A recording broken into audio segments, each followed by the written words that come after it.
So how yung mga day, sumukuyog day mi karon day kay Mami G day magilis sa antipara day. Antipara.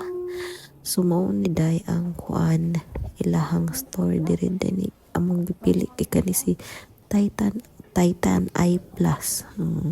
Tapos day pa-check up si Mami G day. So nagbasa si Mami G ana ug say problema sa siyang mata. No? Na didto ra pud sa area day, didto ra pud sa shop day no. Tapos day dire day kay kuan na gi-check na og kanang bitawng og kanang ni fit sa imuhang kanang nawong or sabang na problema ba kanang magtabingi ba or ila nang adjust day kaning kuan kaning frame. Tapos day na picturean kanila day so na sila gamit day oh.